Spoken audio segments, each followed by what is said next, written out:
Ndugu zangu wananchi, leo hii tumekuja kujionea bandari ya kisasa, bandari ambayo inaenda kuunganisha nchi zetu za Afrika Mashariki. Naomba tujipigie makofi mengi sana.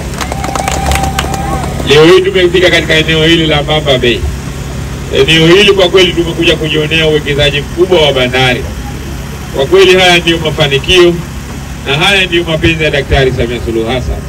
Leo hii wana mkoa huu wa Ruvuma wanaenda kuonesha jinsi gani mapenzi ambayo Daktari Samia Suluhu Hassan amewaachia ndani ya mkoa wao. Naamini kupitia bandari hii ambayo wenzetu wa TPA wanaendelea kuisimamia chini ya wajenzi wetu, kwa maana ya kampuni ya Kichina ambayo leo hii inafanya kazi kubwa ya ujenzi wa bandari hii. Na kwa mujibu wa taarifa ambayo tumepewa wakati tunakagua bandari hii 2026 mwakani, bandari hii tarehe 26 Januari itakuwa imekamilika. Naomba tupige makofi mengi sana. Haya ndiyo manufaa na mapenzi ya Dr. Samia, kwa sababu leo hii tunaenda kurahisisha safari zetu sisi kama wananchi, lakini pia tunaenda kurahisisha safari zetu za mizigo katika kupeleka nchi mbalimbali ikiwemo nchi ya Malawi. Nimeambiwa hapa tulipo na Malawi sio mbali sana. Muda wa masaa 3, imechelewa 3:30 tumeweza kuchafika. Ni tofauti na kutoa mzigo hapa ukaupeleka Dar es Salaam. Dar es Salaam uondoke na upeleke nchi ambayo umeikusudia. Kwa kweli huu ni upendo mkubwa aliotuachia Daktari Samia Suluhu Hassan. Ndugu zangu wananchi, kuna kila sababu ya kuendelea kumtunza mama huyu. Kuna kila sababu ya kuendelea kulipa fadhila ambazo anatufanyia ndani ya taifa letu. Jambo ambalo linafanyika hapa ni jambo kubwa sana. Naamini tangia enzi za kikoloni alikuwahi kufanyika wala kufikiriwa.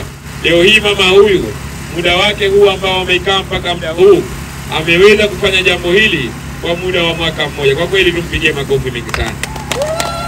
Haya ni mapenzi makubwa aliyotufanyia. Niwaombe sana ndugu wananchi, kama tunavyojua mwaka huu ni mwaka wa uchaguzi. Oktoba 2025 tutaenda kuchagua viongozi.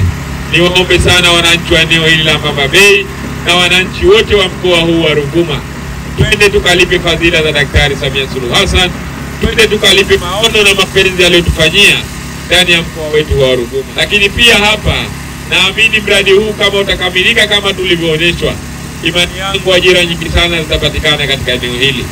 Wana Ruvuma watapata ajira nyingi, na wananchi wengine na vijana kutoka maeneo mbalimbali na wenye taaluma mbalimbali wanaweza kupata ajira hapa. Niwaombe sana wana Ruvuma, endeleeni kuwa wavumilivu juu ya kazi kubwa inayofanyika katika eneo hili. Naamini kupitia mapenzi hayo tutaweza kuzindua bandari yetu hii, tukionyesha kwamba sasa Tanzania ni Tanzania ambayo inasonga mbele na kuingia katika mashindano ya kidunia juu ya maendeleo makubwa yaliyopo, ikiwemo ya uwekezaji wa miundombinu ya mambo mengine, lakini pia tutakuwa tumesonga mbele juu ya miundombinu ya bandari katika maeneo yetu.